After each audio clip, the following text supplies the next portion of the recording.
the Lamb, to the ruler of the land, from Selah to the wilderness, unto the mount of the daughter of Zion. For it shall be that as a wandering bird cast out of the nest, so the daughters of Moab shall be at the fords of Arnon. Take counsel, execute judgment, make thy shadow as the night, in the midst of the noonday hide the outcast. Be rain on him that wandereth, let mine out. Hello, good morning. Welcome to Line by Line Bible Studies. Let's see here. All right, we're continuing today in Genesis chapter 26. And we're picking up at 18. And, well, let's put it in context, right? Let's just read the whole chapter. Actually, we're intending to read into 27. So we remember that Isaac had problems with the Philistines. First of all, because of his own, misleading them about the nature of his relationship with his wife, but also just because of the natural effect of becoming so strong and powerful. Like they said, you are mightier than we are, and so that made them nervous, doubtless, to have a powerful, and he's sort of unattached to anything. He doesn't marry into their family. I mean, because a lot of times, not a lot of times, but, there are incidents historically, where people move into a new area, and instead of coming as conquerors, they come as friends, like Isaac, but also they may even come and intermarry and become one people. Sometimes that happens. It takes some time, but, not Isaac, not his family, though, well, here we have Esau in the matter of the wives. So let's see. We remember that. So let's pick it up at verse 16. That's where we're going to start reading. I'm going to read into chapter 27. And Abimelech said unto Isaac, Go from us, for thou art much mightier than we. And Isaac departed thence, and pitched his tent in the valley of Gerar, and dwelt there. And Isaac digged again the wells of water which they had digged in the days of Abraham his father. For the Philistines had stopped them after the death of Abraham, and he called their names after the names by which his father had called them. And Isaac's servants digged in the valley, and found there a well of springing water. 1 second.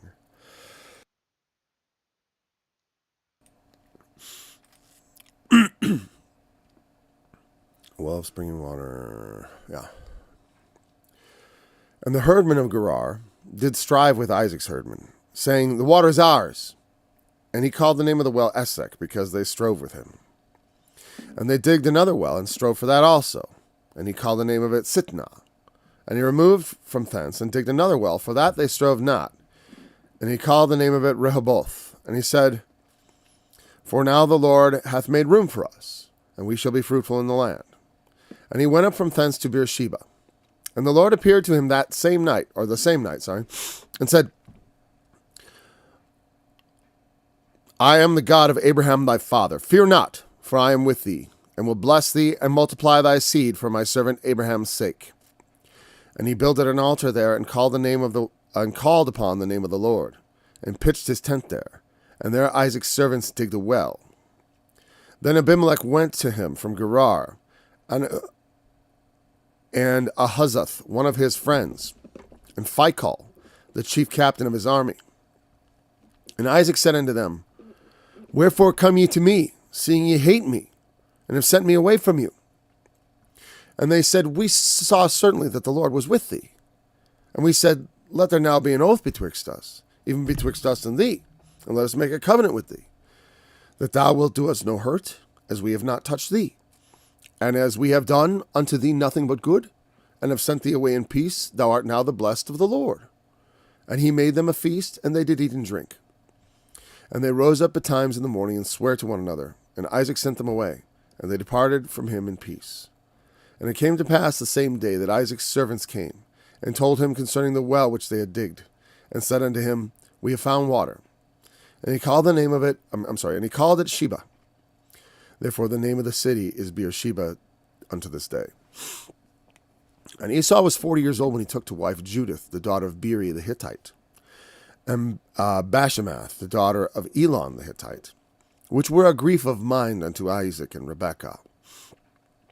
And it came to pass when Isaac was old, and his eyes were dim, so that he could not see, he called Esau his eldest son, and said unto him, My son. And he said unto him, Behold, here am I. And he said, Behold, now I am old, and I know not the day of my death. Now therefore take, I pray thee, thy weapons and quiver, thy quiver and thy bow, and go out to the field and take me some venison, and make me savory meat such as I love, and bring it to me, that I may eat, that my soul may bless thee before I die. And Rebekah heard when Isaac spake to Esau his son. And Esau went to the field to hunt for venison, and to bring it. And Rebekah spake unto Jacob her son, saying, Behold, I have heard thy father speak unto Esau thy brother, saying, Bring me venison, and make me savory meat, that I may eat, and bless thee before the Lord before my death. Before the Lord before my death. Now therefore, my son. I'm sorry, my voice is so ragged today. Now therefore, my son, obey my voice according to that which I command thee. Go now to the flock and fetch me from thence 2 good... Hold on 1 second here.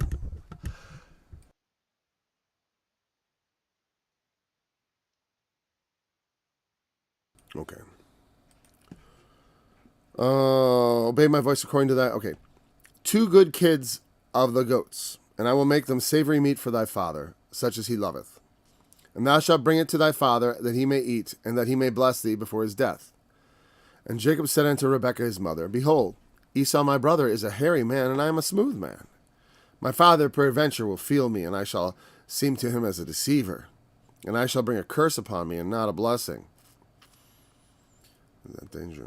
And his mother said unto him, Upon me be thy curse, my son, only obey my voice, and go fetch me them. And he went and fetched and brought them to his mother, and his mother made savory meat such as his father loved. And Rebekah took a goodly raiment of her eldest son Esau, which were with her in the house, and put them upon Jacob her younger son. And she put the skins of the kids of the goats upon his hands, and upon the smooth of his neck. And she gave the savory meat and the bread which she had prepared into the hand of her son Jacob. And he came unto his father and said, My father. And he said, Here I am. Who art thou, my son? And Jacob said unto his father, I am Esau, thy firstborn. I have done according as thou badest me. Arise, I pray thee, sit and eat of my venison, that thy soul may bless me. And Isaac said unto his son, How is it that thou hast found it so quickly, my son? And he said, Because the Lord thy God brought it to me. And Isaac said unto Jacob, Come near, I pray thee, that I may feel thee, my son, whether thou be my very son Esau or not. And Jacob went near to Isaac his father, and he felt him, and said, The voice is Jacob's voice, but the hands are the hands of Esau. And he discerned him not, because his hands were hairy as his brother Esau's hands. So he blessed him. And he said, Art thou my very son Esau? And he said, I am. And he said, Bring it near to me, and I will eat of my son's venison, that my soul may bless thee. And he brought it near him, and he did eat. And he brought him wine, and he drank. And his father Isaac said unto him, Come near now, and kiss me, my son. And he came near and kissed him. And he smelled the smell of his raiment, and blessed him, and said, See, the smell of my son is as the smell of a field, which the Lord hath blessed. Therefore God give thee of the dew of heaven, and the fatness of the earth, and plenty of corn and wine. Let people serve thee, and nations bow down to thee. Be Lord over thy brethren, and let thy mother's sons bow down to thee. Cursed be every one that curseth thee, and blessed be he that blesseth thee. And it came to pass, as soon as Isaac had made an end of blessing Jacob, and Jacob was yet scarce gone out from the presence of Isaac his father, that Esau his brother came in from his hunting. And he also had made savory meat, and brought it unto his father, and said unto his father, Let my father arise, and eat of his son's venison, that thy soul may bless me. Isaac his father said unto him, Who art thou? And he said, I am thy son, thy firstborn, Esau. And Isaac trembled very exceedingly, and said, Who Where is he that hath taken venison and brought it me? And I have eaten of all before thou camest, and have blessed him. Yea, he shall be blessed. And when Esau heard of the words of his father, he cried with a great and exceeding bitter cry, and said unto his father, Bless me, even me also, O my father. And he said, Thy brother came with subtlety, and hath taken away thy blessing. And he said, Is he not rightly named Jacob? For he hath supplanted me these 2 times. He took away my birthright, and now he hath taken away my blessing. And he said, Hast thou not reserved a blessing for me? And Isaac answered and said unto Esau, Behold, I have made him thy lord, and all his brethren have I given to him for servants, and with corn and wine have I sustained him. And what shall I do now unto thee, my son? And Esau said unto his father, Hast thou but one blessing? My father, bless me, even me also, my father. And Esau lifted up his voice and wept. And Isaac his father answered and said unto him, Behold, thy dwelling shall be the fatness of the earth, and of the dew of heaven from above. And by thy sword shalt thou live, and shalt serve thy brother. And it shall come to pass, when thou shalt have the dominion, that thou shalt break his yoke from off thy neck. And Esau hated Jacob, because of the blessing wherewith his father blessed him. And Esau said in his heart, The days of mourning for my father are at hand, then I will slay my brother Jacob. These words of Esau, her elder son, were told to Rebekah. And she sent and called Jacob her younger son, and said unto him, Behold, thy brother Esau, as touching thee, doth comfort himself, purposing to kill thee. Now therefore, my son, obey my voice, and arise. Flee thou to Laban my brother, to Haran, and tarry with him a few days until thy brother's fury turn away. A few days. No, she doesn't mean that, by the way. I mean, as far as that's what I've been talking about, days. It means for as long as it takes is what it means, actually. Until thy brother's anger turn away from thee, and he forget that which is done unto him. Then I will send and fetch thee from thence. Why should I be deprived also of you both in one day? And Rebekah said to Isaac, I am weary of my life, because of the daughters of Heth. If Jacob would take a wife of the daughters of Heth, such as these which are of the daughters of the land, what good shall my life do me? So the women that Esau married are apparently the big grief. The daughters of Heth. Oh my gosh, what were we going to do about the daughters of Heth? So that's why I say it kind of worries me. I was concerned about, not worries, but a little bit. You know, I have some concern over the women that my sons will have to choose from for wives, of the choices they'll be able to make, even. And like I said, it's like, you know, I'm not particularly enthused about them marrying some girl who's been on birth control since she was 15. And other things. The daughters of the land, you know. Not that I'm not speaking evil of necessarily people. Right, actually, where I live, the girls are probably better choosing than maybe some other places. But still, it's the culture we live in. You know, the siren song of the sinful, culture that we live in is sung just as strongly out here as it is anywhere else. And the children. What is it? My headphones. Oh, this sounds so weird. There we go. Got my red headphones back. Might as well wear them. Anyways, so I don't know. Well, there's plenty to say about that subject. Surely, choosing a wife. I talked about it a bit before. And oddly enough, I think girls have a better time of it, but maybe I'm wrong. Well, here's the thing: is like a lot of times women are looking for husbands and they're like 30 or 40. It's like you waited too long. In many cases, I mean, not that it's impossible, but it's hard. You're not going to find necessarily what you were looking for at that point. Just like it's harder. It's certain, especially for women, really. For men, you can wait it out. You can get married when you're 30 or 40, or even older. You marry a younger girl, that works out. But for women, they have to get married. I mean, they don't have to. But I'm just saying, if you only have a certain number of childbearing years, I mean, you don't have to get married, but you can just live with the consequences. I'm just talking about having a family life, if you actually desire such a thing, it's best to start early. Not too early, right? 21. Good time to get married. I mean, that's the time I recommend. That's because that's when I was married. Recommend it.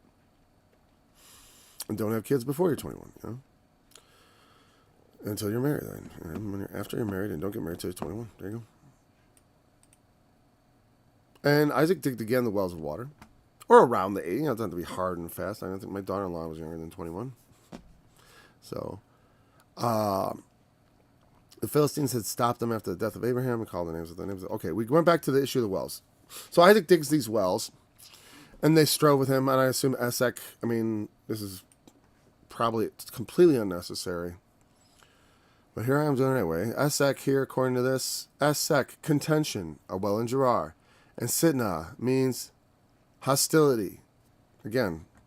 And then the last one, Rehoboth, is what? Broad places. Yeah. We found room. The Lord has made room for us. That's why they've made room to grow wide or large, is what it means. So, he goes about digging these wells, and there's some clashes, from the men of Gerar, which is part of, the Philistines are kings of Gerar. But again, it's apparently a less habited area of their kingdom. He's gone to a place where he's looking for room in the land of Canaan. And there are herdmen there, and there's contention over it. This is our water, because maybe they're kind of there sometimes, right? But then Isaac digs a well, and then they start establishing them. Oh, well, wait a second, we're here every 3 months, so this is ours, or something like that. It can be, because it's like sometimes you don't take true possession. And I don't know why they were stopping the wells. I don't necessarily think it was hostile or I don't know. I don't know why you closed. There are reasons to stop up wells. I think. Because, certainly, I remember King Hezekiah doing that before the siege of Jerusalem, which makes a lot of sense. You stop up all the wells so the enemy has no water sources, hopefully. Not that they can't dig them, but if you stop them up real good and hide their location, that can create difficulty. And there's even the conduit that he dug to bring water into the city, so the city had fresh water. Because Jerusalem doesn't have natural springs in it, not the main city. They had to bring the water in. So anyways, Beersheba, eventually we found room. And he went up from thence to Beersheba. That's the other well he dug, Beersheba. But it wasn't called, again, here's another thing. They call it that here in the story before it happens. Before it gets its name. Because, again, it's written from the future. That's obvious. And the Lord appeared to him the same night and said, I am the God of Abraham thy father. Fear not, for I am with thee, and will bless thee and multiply thy seed for my servant Abraham's sake. And so it is another, Beersheba is a significant location with Abraham. He dwelt there for a time and also built an altar. And Isaac builds, would be, I assume, a second altar there, or a new one, or whatever. Because there was one at Beersheba, I believe. Isn't that where Abraham, because God appeared to Abraham there. And as he appears to Isaac here, and reiterates again the promise. And so that place was, so he made an altar there, and fear not, for I'm with thee.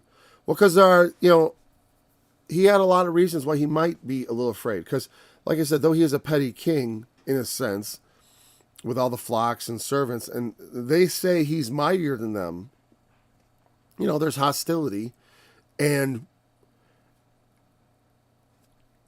mightier is not necessarily a permanent state. They can ramp up their war footing to compensate for this strong, the strengthening figure on their flanks, who they, or they can do what they do, which is they decide. And it's interesting, this vision comes to Isaac right before they appear. Because I'm a bit skeptical when they appear. I feel like, do we trust these guys? Are they up to something? Is that the subtext? But it doesn't appear to be so, right? So Abimelech went to him from Gerar, and Ahazath, one of his friends, and Phicol, chief captain of his army. And then Isaac says to them, they come, these are the, one of his friends. That's interesting. The king's friend. It's probably one of his, like one of those chief in his chief councils, because it is his friend. Like I'm trying to think, like when David and Jonathan were together before all the problems with Saul and the fallout and the death and all that, obviously. But David and Saul loved one another, and they were kings. The one was going to be king, and the other one was the king's son, and there's no bitterness between them. So Azath is the friend of Abimelech, and Phicol is the chief captain of his army. And so they come there with basically they just want an assurance of peace from Isaac. They see that God is with him. And a lot of times when people see that God is with someone, if they know that God is with them, it does inspire trust. Because when God is with someone, it's because they, and the truth is, it's because they manifest God's fear, the fear of God. They manifest the, they execute judgment. They believe in righteousness. They try to live it. You can see it in the way they live out their lives. So they know Isaac is not that if they get him to, like, he could be dangerous, but they also don't think he's treacherous. So they go to him to make basically a peace pact. That there would be an oath between them. That you will do us no hurt, and we will do you no hurt. It's a peace treaty, basically. And we have done to you nothing but good. We allowed you to herd in land that's basically ours, or whatever, in our lands. And because he is the king of Gerar. And so that is his claim. And they don't necessarily want to get rid of him. They don't hate him. As he says, you hate me. Not in that sense, though they have sent him away. That's an interesting thing that shows like how hate, it's not love. You know what I mean? It's not love less, per se. Though, if you have two children, or I was going to say two wives, because it is literally in the scriptures about two wives. But to love the one and hate the other, you don't have to be, there's a spectrum of hatred, is what I would say. Like the amount of hatred and vitriol actually put on someone. Like you don't have to manifest your hatred to hate someone. You don't have to speak in the most vicious, hateful way. It can merely be that one is favored and the other doesn't get the same favors. Because from that perspective, like if a parent does for one child and then doesn't do for the other for no good reason other than preference, it'll feel like hate. It's a good substitute. What else would you substitute? You don't love them as much. Okay. But that, in a sense, when you see what your love looks like when it is love, the other thing isn't love. It's more like duty. But there is a love less, I guess, too, right? But when two people are supposed to be loved equally, you know what I mean? Like two children, let's say, and one is loved less, it's not the same as when, let's say, you have no expectation of equality. Like, meaning, like, I love my children. I don't love the children of strangers. But you wouldn't call that hate. Love the one and hate the other. Because there's no ground on which they're being shortchanged, so to speak. You know what I mean? Like, because this is my own child, I owe them love. And I love the other one, so that proves I know how to do it. But then I don't love that one. And these things can be very, I never felt favoritism myself. So I don't know. I favor all my children over all other children. That's basically it for me. So anyways, but they say, let's have peace. We sent you away in peace. We didn't send you away. We don't hate you like that. Is what basically we want peace. That's all. We're just a bit afraid of you. And God has told him to be not afraid of them, because he would bless him. He can go into this confidently without worrying about treachery, because those who would hurt him will have to contend with the Lord. Like Isaac blesses Jacob, he says, "Blessed is he that blesses thee, and cursed is he that curses you." Okay, so, and he called it Sheba, Beersheba, and the name of it, let's see. I'm a little confused if it was named earlier Beersheba or not. I don't know. I don't really feel like going back and looking because it's not a particularly, I mean, it's like, oh yeah, big deal. There's, Sheba, well of 7. I wonder what Sheba means. They literally do not give us the definition. It literally says a well in Beersheba. Thanks. Well, why did he call it that? Explanation of name. Oh, it's there in Hebrew. Perfect. Well, that's Brown Driver Big. Okay. Strong's. He'll always come along. No. Oh, 7th. Huh. Sheba's 7th. And so, why 7th? Well, it kind of indicates the idea of perfection, completeness. The 7th well is the final well. It's the completeness of wells. You know what I mean, like so to speak. And so there was some sort of, like it felt like something had come together at that point. It was doubtless what is meant by that. All right. One of his friends, Phicol the Chukan. Okay. And okay.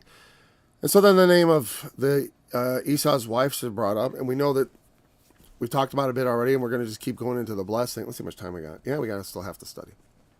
But I'm not. Is it that they're pagan? Is it what? But they're not. They're a grief of mine to Isaac and Rebekah. What does that mean? I don't know. It's interesting. Like I said, to Isaac and Abraham, it was that Isaac, remember in the last chapter, the Lord had said that Abraham had kept his covenants, his laws, or his commandments, his statutes, and his laws, and his charge, or was it his charge? I forgot. Yeah, his charge. He kept my charge, my covenants, my laws, my covenants, my statutes, and my laws, my commandments. Why does he keep saying covenants? Because I think covenant might have been in there as a charge. Whatever. He was charged with things, and God made a covenant with him. And so in that charge, we get the sense that there's something, because Abraham is a prophet. What is a prophet of? Prophets are preachers of righteousness. They're mouthpieces of God. That's why when Isaac blesses you, when Isaac blesses Esau, he shall be blessed. Because in Isaac's mouth is the power of God's word to speak blessing and cursing to people, to build up or to destroy. And it's very real, because that is the truth. The power of a prophet is to speak words in the name of God. And those words can mean life. Those words can mean death. They can be blessing and they can be cursing. Now, you should be very careful when it comes to curses, because as it says, bless and curse not. So we're called. But there are curses.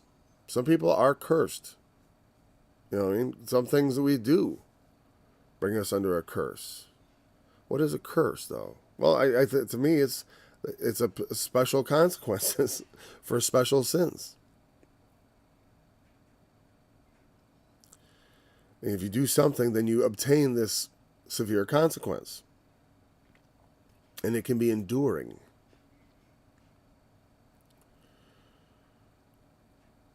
Yeah, so when we, fortunately, most of our words are powerless people, Our words don't have the power that God's words do. And, even when men speak in the name of the Lord, they speak falsely often, right? So there's no power there. But these women are probably godless, as I'm assuming. And they're godless and do not fear God. And they're probably very annoying, and they don't. The parents do not like them. They're of the Hittites, the daughters of Heth. I wonder if that's where the Hittites come from, because that's what they call them. That's what Rebecca says. I'm ready to die because of them. Like, that's how bad she thinks they are. Like they are such a grief. And I'm assuming it has to do with, like I said, sin. There's sin. And I don't know what it is. But Abraham follows the covenants of God, in customs. Maybe they wouldn't allow the children to be circumcised. I mean, I could see why a mom would be sort of like reluctant, I mean, even Moses' wife, when he hadn't circumcised, there's an interesting, Moses hadn't had his kids circumcised, I mean, it's like and he was the lawgiver. And his wife, I forget how it exactly plays out, but she says, "A bloody husband you've been to me over the circumcision of the son." She didn't care for it. That's what you get the impression. She didn't care for it at all. But the thing is, this is their culture. This is their, not just culture, this is the covenant that God has made with Abraham. And Isaac doubtlessly believes in it. But these women, they don't value these things. They value their Hittite culture, probably, or something. That's the thing. It's like, when I went out to find a wife, I was looking for a woman who was passionate about the things of God. Not just a Christian girl. There were lots of Christian girls in the groups I would visit. I was a young man visiting, youth groups. I was like, 19.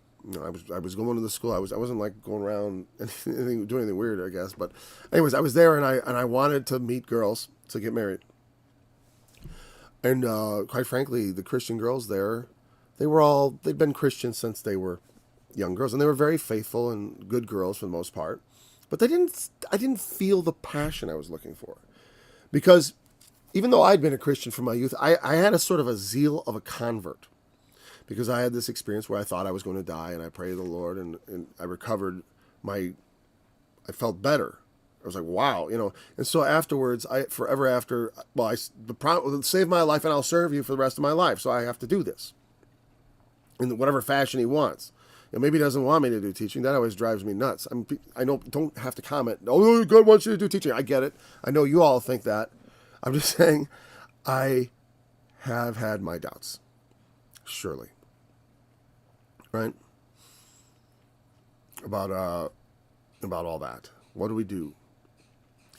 But I went out looking for a woman who was passionate about these things. It didn't have to be specific. She didn't have to know everything. It didn't have to have but like a hunger. So I had the zeal of a convert, and the woman I met had the zeal of a convert because she had been raised nominally Christian. I'd been raised actually in a fairly zealous Christian home. Because I mean, if how many kids have read the Gospels and the New Testament on their own when they're like 14 or 15? It was because of the influence of my father. It seemed like something I needed to do, to read the Bible. And I read Genesis and other things too. Genesis, Exodus. I think I got bogged down in Leviticus, of course, like most people do, and then missed out on the middle of the Bible until I was 19. But the point is, the core value of Rebekah and Isaac is this covenant with God. That is the God has made with Abraham. That is their religion. And if the most glaring thing I could think of that would make them absolutely despise these girls like this, which was the great grief of mind and feeling like I'm ready to die over this. This is so bad. It can only be that they despise the covenant. That's all. And you despise the covenant by not loving it. You know what I mean? That's what I said. Like, I want to be nice to those girls. And I understand they were raised Christian. They're good girls. They've been going to Bible studies their whole life. It's like, it's what I've been doing. It's the air I breathe. I get it. They don't have that zeal. I needed someone with the same level of zeal I have. You got to be equally yoked. Don't be unequally yoked with unbelievers. Well, in the marriage, there's no other. That's you want to talk about when you marry someone, you get yoked. I mean, and that means like when two animals are they're put together in a yoke, basically to work together. I mean, they're forced to be together, and they got to pull together. If one's stronger than the other, you pull in a circle all the time. You won't get anywhere. Obviously there can be small differences. We can have differences between each other, but we have to be able to level them. Meaning I have to be able to level my differences with my wife, and she has to be able to level her differences with me so we can pull evenly together. If you know what I mean. I mean, I'm speaking in very general terms about these differences, but it means things over which we may conflict, differences of interest, taste, other things. All that has to be smoothed out in service of the main thing, which is the covenant of God, the gospel of Jesus Christ for us, and for our children.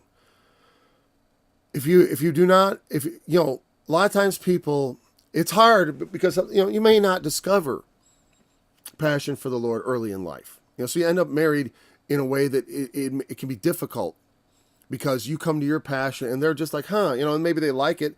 I know plenty of spouses of Christians who became extremely zealous later in life because of something that happened.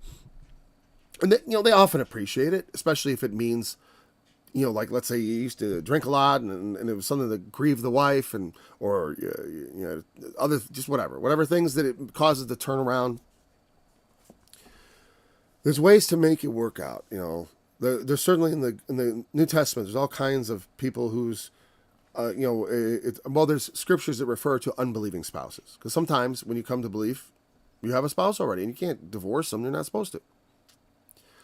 But if they want to leave, they may leave. You're not under bondage in such circumstances. If they can't handle you being a Christian, you don't have to work it out with them. You can be divorced. It's never good. And it's never, because then it's like, but if your Christianity grieves your unbelieving spouse and they can't be reconciled to it, you should try to work it out, but you are not required to. That's what the Apostle Paul said. You're not in bondage under such circumstances. God is not, it's not, sometimes relationships do not work out. It's tragic and it's I know lots of divorced people, that's why I talk about this, because it's important when you go out to get married, when you go out to fall in love, it's like, I always tell young men, stop trying to impress girls. Stop lying and trying to be impressive. Find out if you're interested in them really, other than the fact that they're pretty. Because you don't know, it's like, you got to interview them as wife material. If you're looking for what I used to call an F buddy, I didn't say F though, I said the full word usually. Because I was my way of disrespectfully speaking about girlfriends and boyfriends. Because I like to disrespect your girlfriend or your boyfriend. Your girlfriend is your F buddy. That's what she is. And she's a fornicator, and so are you. That's the fact. For without our dogs and sorcerers, fornicators, and all liars, that you want to wind up outside the holy city, just keep thinking that's okay. It's not that you can't be forgiven, but you aren't repenting. You aren't repenting. You keep doing it. You're living together, right? And here, or not living together. See, a lot of times guys complain, "Oh, I can't find a girl." You want to go out and find an F buddy is all you're really looking for.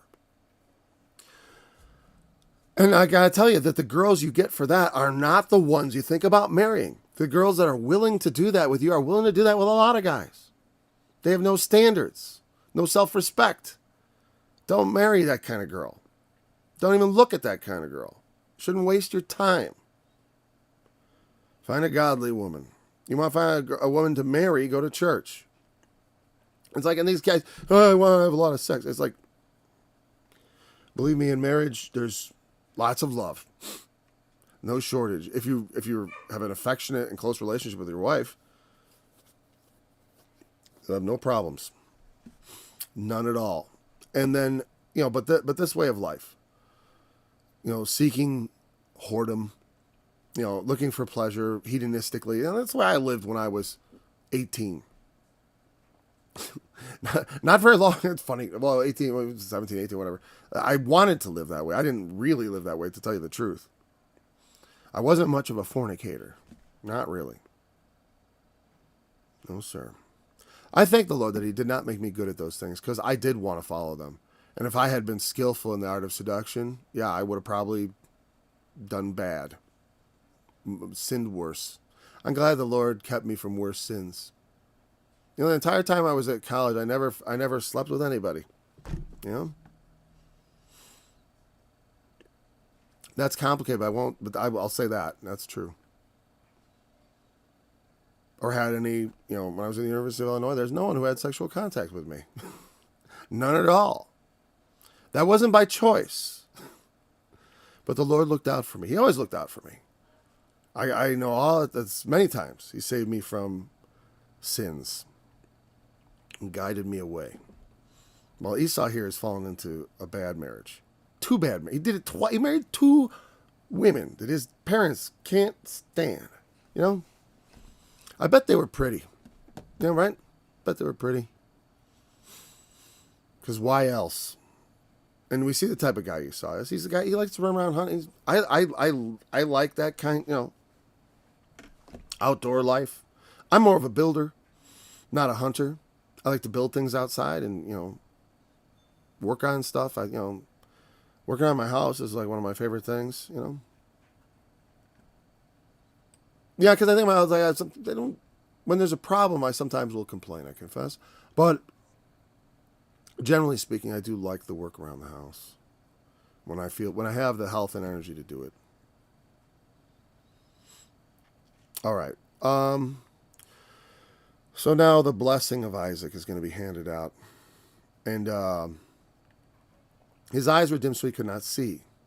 And he was old, quite old, I assume, in this. And I got to assume also some of his senses were dulled also. Because, like, I don't know what she did with those skins. Remember, it's goats. So we're going to have, like, rough hair. I wonder if she wouldn't have had time to cure the skins. So they would have been wet. Or you know, she probably dried them off. But what I mean is, like, it would have been uncured skin. And if she wrapped that around, you don't think like dried leather. There was no time. You have to think of an uncured skin being wrapped wetly and maybe dried and bound up. I mean, like I said, it wasn't wet, but the point was it wasn't dried out either. The point is it still had its flexibility. So you could see how it could potentially be wrapped very carefully and closely around his hand. She could sew it perhaps even into a way in which it would cover the entire arm. It sounds a little far-fetched when you think of it in a certain way, if you start thinking of the leather skins as being all dried out and stuff. But these are freshly killed. Goat hair is kind of short. Well, depending on the breed, right? It could be, I'm assuming it's kind of short, and she would probably choose hair from a part of the body that would best simulate her own son's hair. Whatever. So that's that. I already jumped ahead of that, but as I read, it kind of stuck out to me. Make me savory meat. Such as I love. Bring it to me. That I may eat and my soul may bless. You know, I want to have a good feeling and then I'm going to bless you. All right? Come and do that. Let's do it. Let's do the blessing. He knows he's going to die soon. He doesn't die just yet, but he senses it and he blesses his sons. Or his son, and then gives Esau all that's left. The only thing that he could bless him with left. And Rebekah heard when Isaac spake to Esau his son, and Esau went to the field to hunt for venison to bring it. Venison, deer, if you don't know, right? And that's a clean animal according to the law, but it hasn't been established in the law yet, clean and unclean. But it talks about clean and unclean in the days of Noah. It's fascinating, right? Because like I said, there were customs already in place. They may already have a lot of the kosher customs that become codified in the law later. You know, I mean, Abraham is not a swineherd.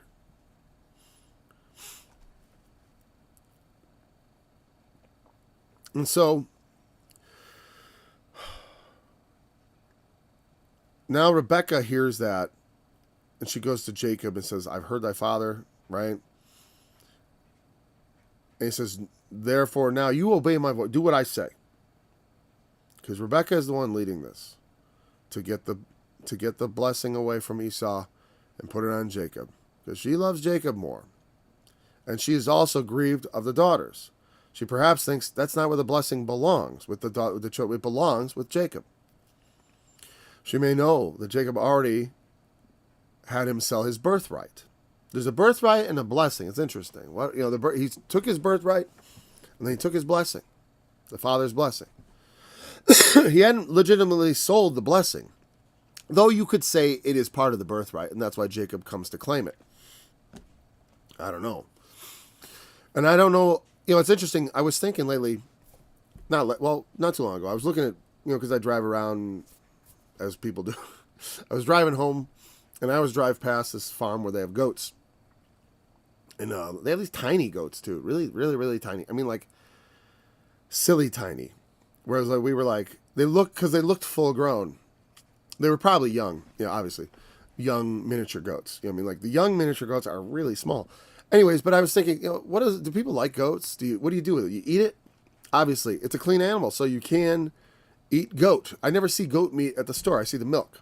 What do they do with all the goats? Right?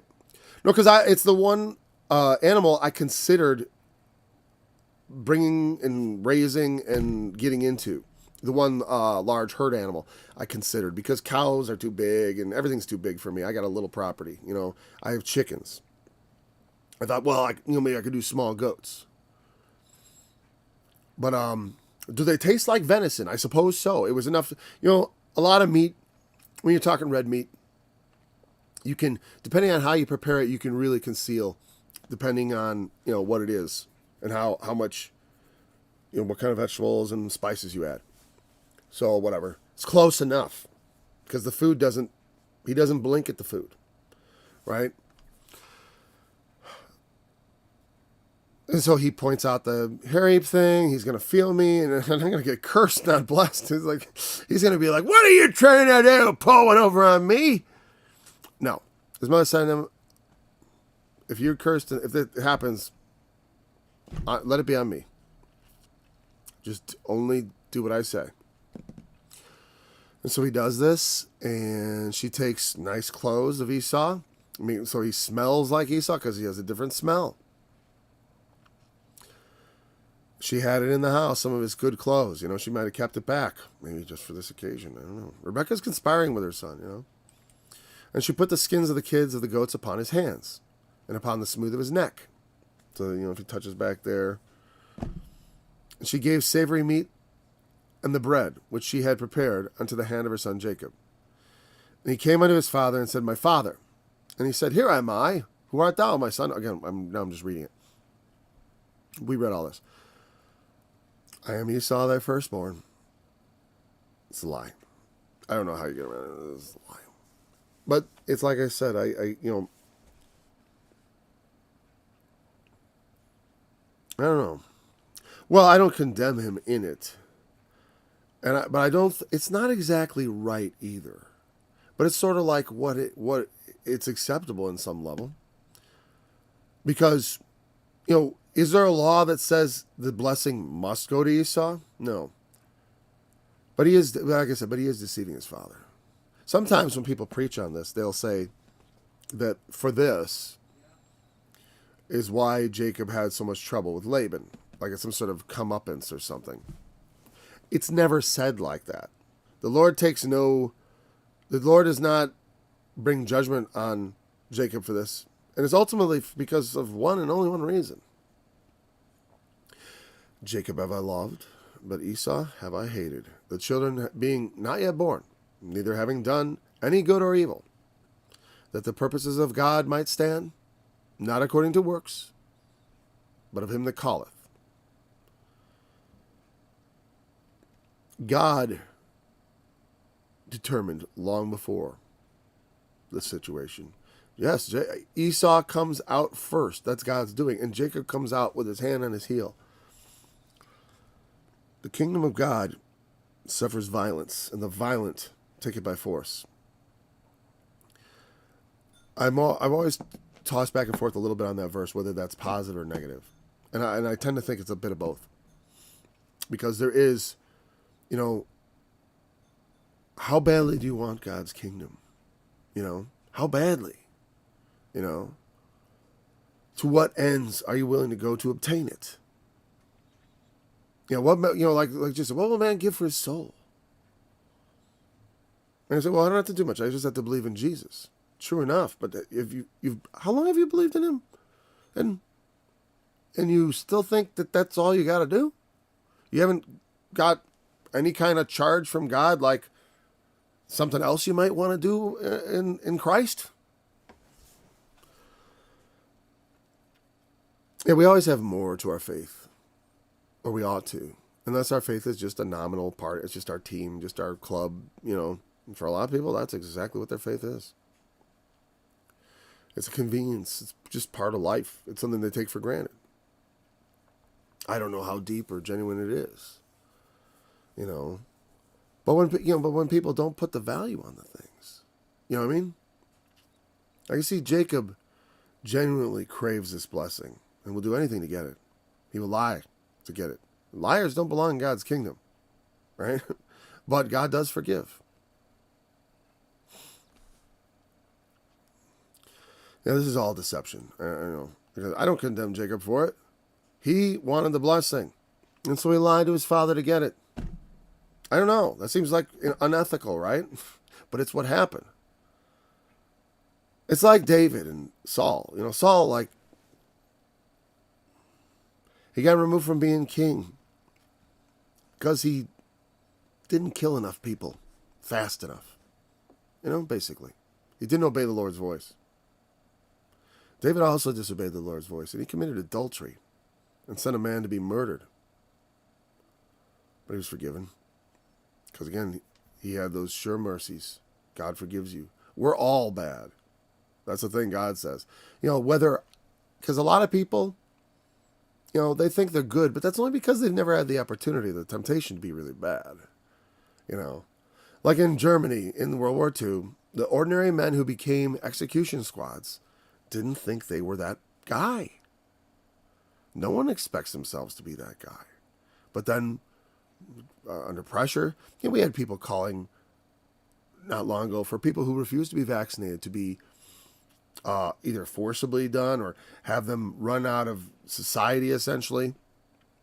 Like, you don't get to put everyone else in danger. And then we learned that this is all a lie. That the COVID-19 vaccine has many things about it which were said that are now known to be not true.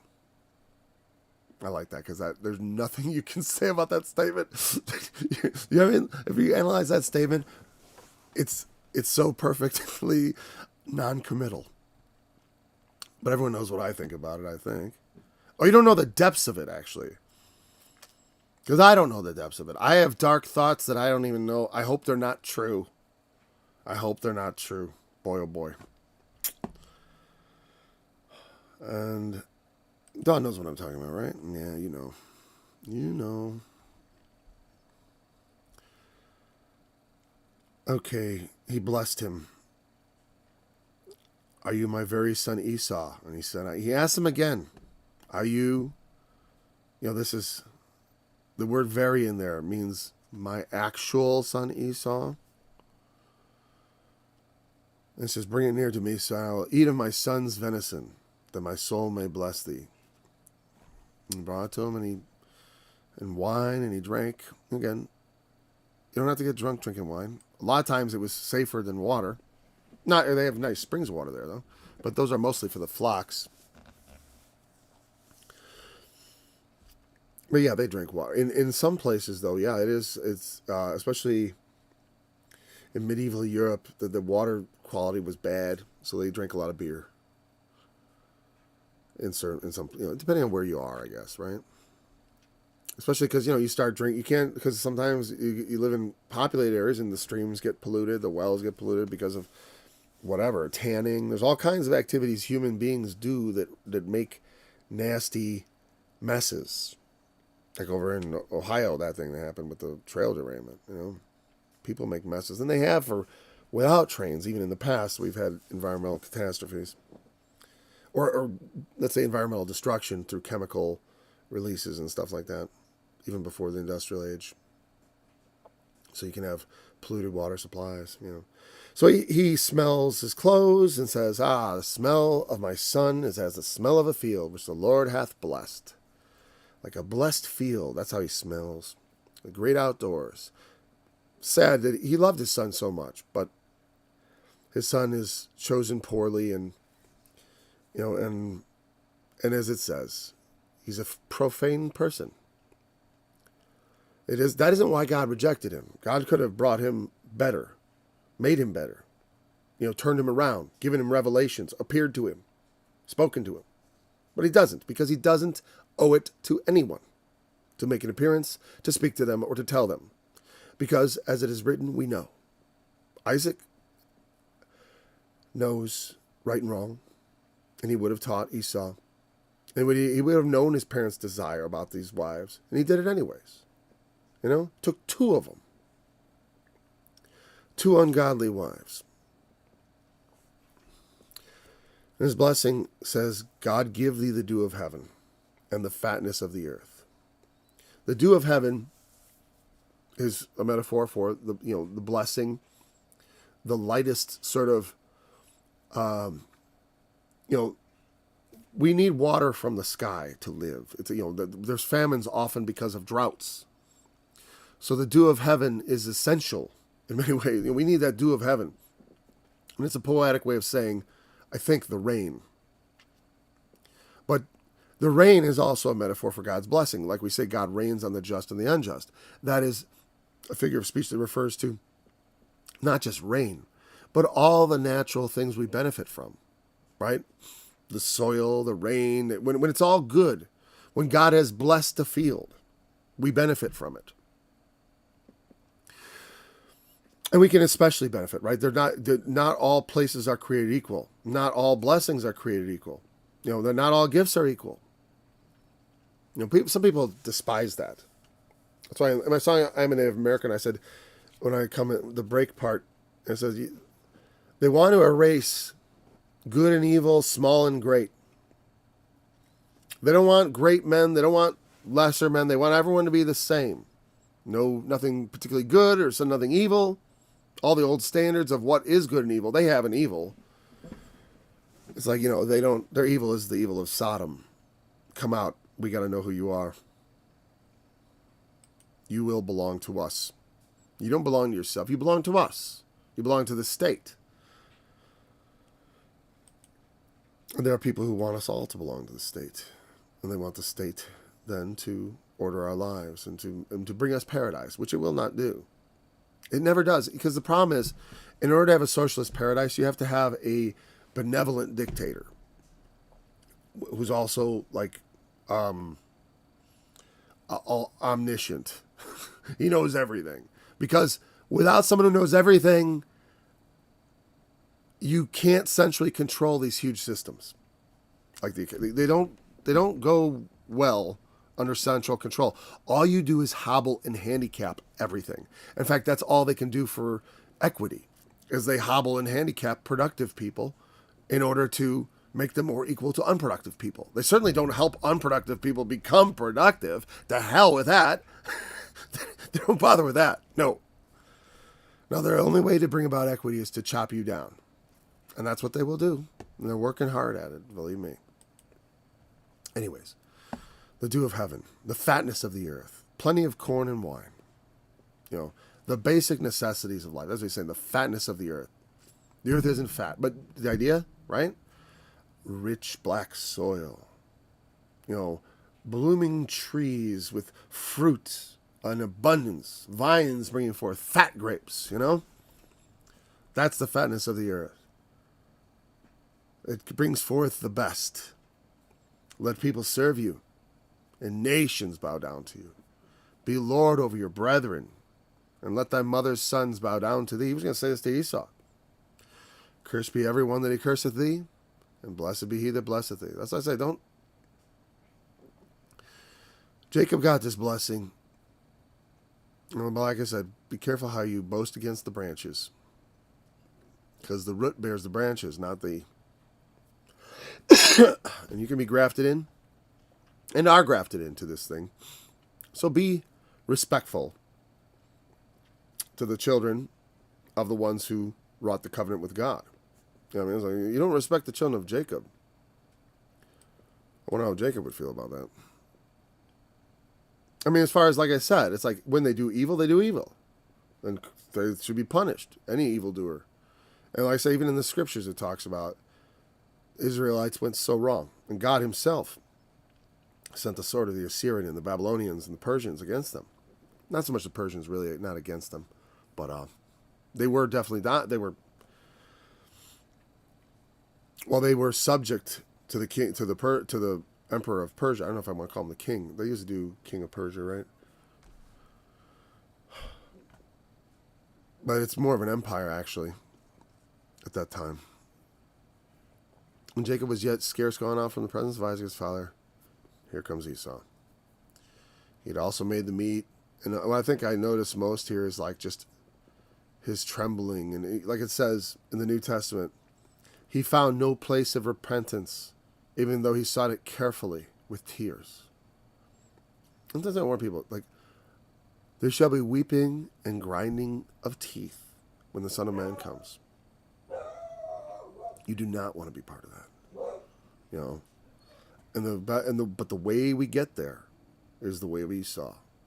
When we are profane in our outlook, like I said, I joke that I'm a bit profane, right? I literally said F buddy earlier, right? You know, I didn't spell it out, but you know what I meant.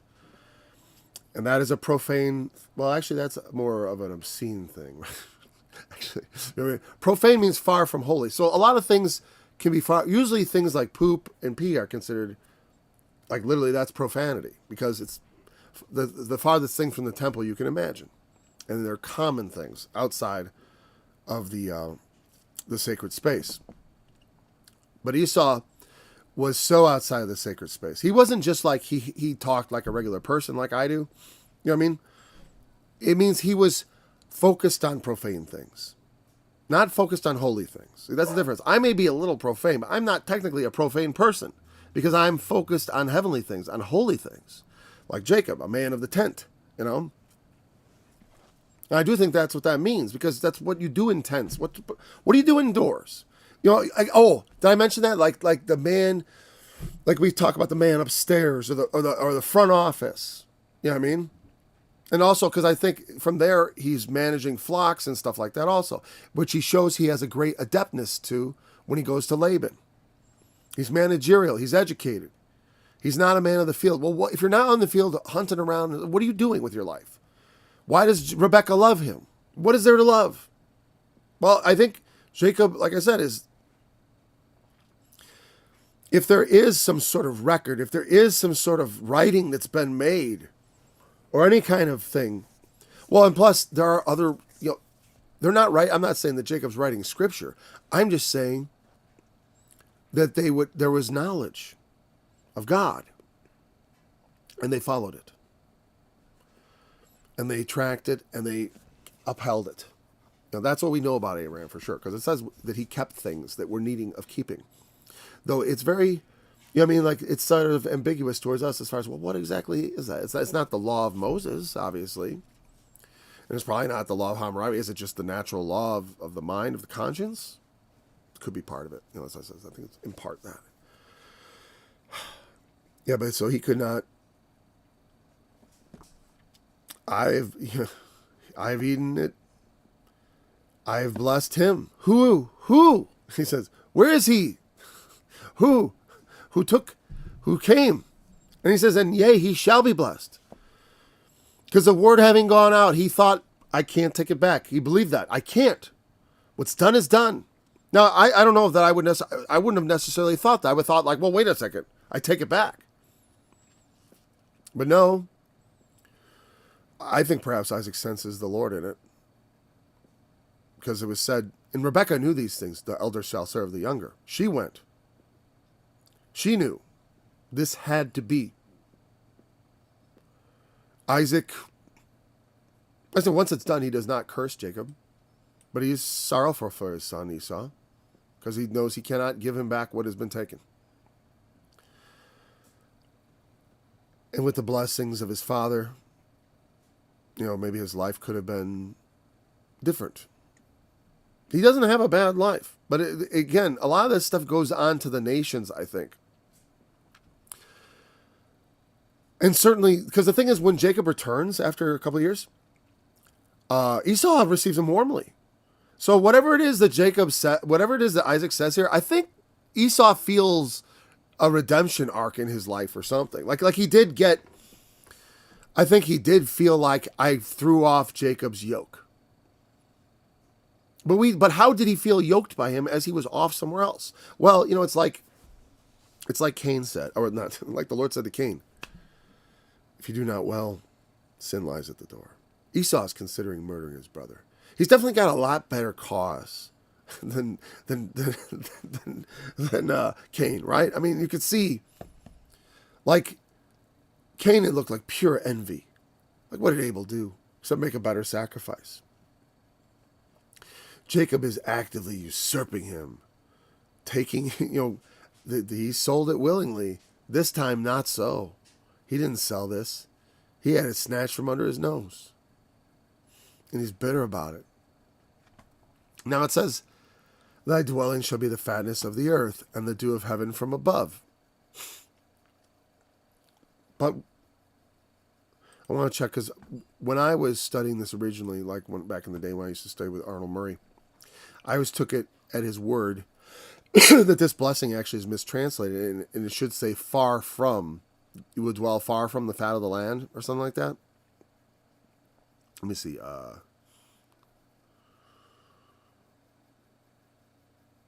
in the wrong chapter. I'm like looking for I'm like, oh, why is this not matching up? And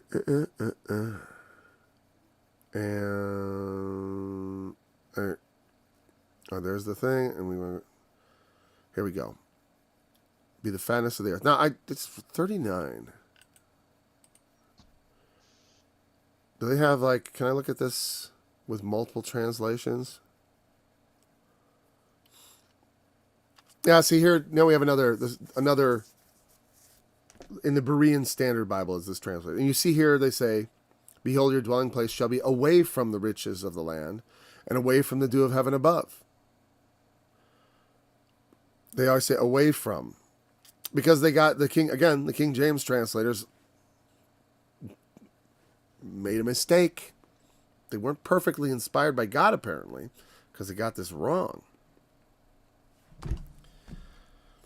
And every translation, other than the King James, says so. So, I mean, I guess you can be King James, right? New King James. I like the way the New King James does it. That's probably what they're reflecting, what King James missed. And they're missing the point of doing a New King James. You don't take out thy. That annoys the crud out of me. When they did the New King James, I want out of a New King James version? I want just the King James just gently corrected in the obviously bad parts where it got screwed up. I don't know why they can't do that. I would love that. I mean, I actually have that Bible. I have that Bible. Well, one, it's partly in my head, but it's also right here. I've made the corrections in there, and I usually note them, or a lot of them. I don't know if it's all of them, right? Sorry, my elbow. I got a very painful elbow. That's all I can say. All right.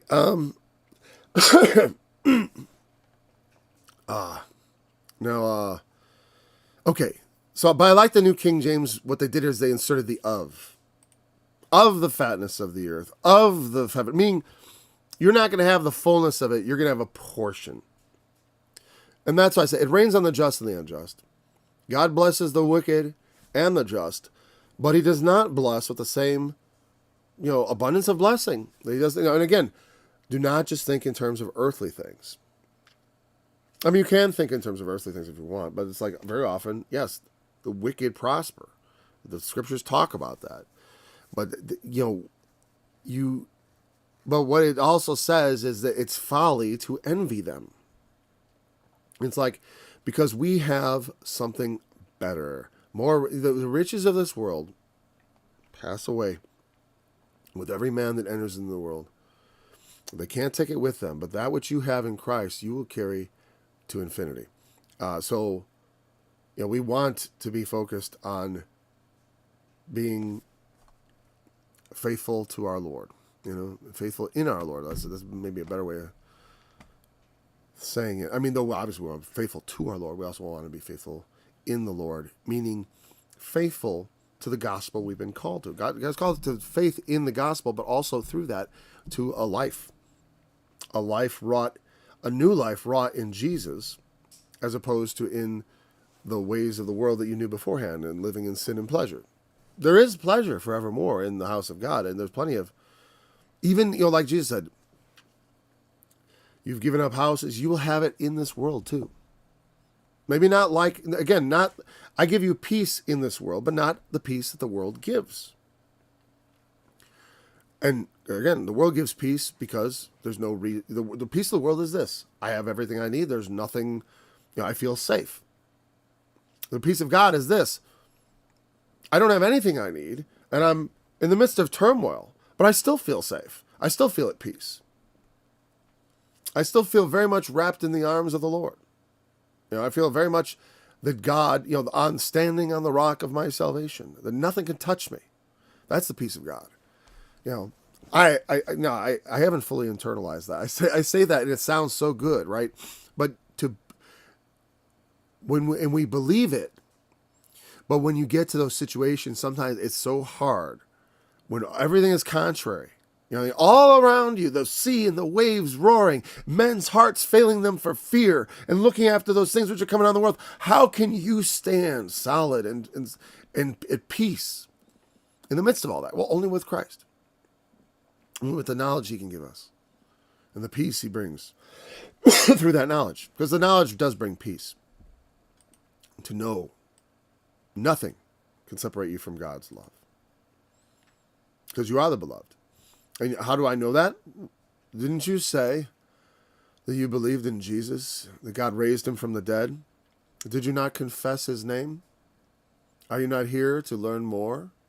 Well, then you are, nothing can separate you from that. There's nothing out there that can take you from the safety of God's hands. You have every reason to find peace.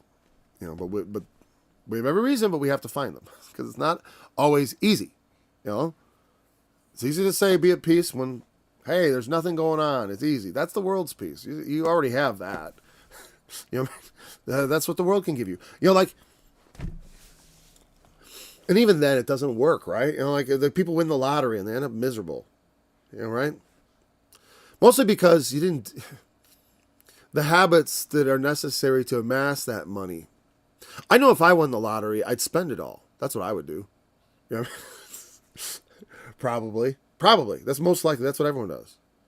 I never play the lottery. I played it once, I think. And I considered playing it again. And I've bought a couple raffle tickets, but that's about it. I'm not a gambling man. Not really. With God, it's no gamble, though. But I mean, the thing is, it can feel like it. Because, I was saying Peter walking on the water. Even though he did it, he looked around. He was on the water doing it. And they looked around and, gosh, it just didn't look like the kind of situation. Right? Can't walk on water. And it's really scary. Right? People say, no. I say yes. For me, I remember one time I told a guy, I'm like, if I saw like a ghost appear outside my window and looking at me, I'd have a fear response. And that's not what I said. Why? It's just a spirit. I'm like, I don't care. I know it doesn't matter. There are a lot of things that are harmless that scare the at the right moment, a mouse can make you jump. All right, at the right moment, meaning like you pick up something on the like close at hand, and like something jumps out, surprises you. It's hard to go through life and like have that steely-eyed glare that says, I can't be surprised by anything or put to fear by anything. I mean, I want that. That's what I said. I try to internalize the peace of God by meditating on the fact that it's true. Ooh, 1 hour and 13 minutes. I thought I was going over a bit, but I didn't realize how much. Gee. So we'll talk, we're going to have to talk a little bit about Esau's quote-unquote blessing. Thy brother came with subtlety and hath taken away thy blessing.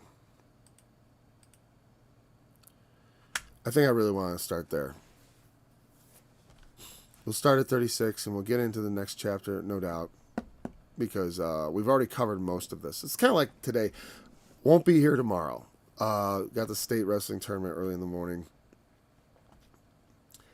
And anyway, so we'll be back on Monday, God willing.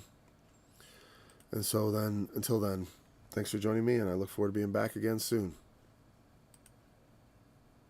Send ye the lamb to the ruler of the land, from Selah to the wilderness, unto the mount of the daughter of Zion. For it shall be that as a wandering bird cast out of the nest, So the daughters of Moab shall be at the fords of Arnon. Take counsel, execute judgment. Make thy shadow as the night,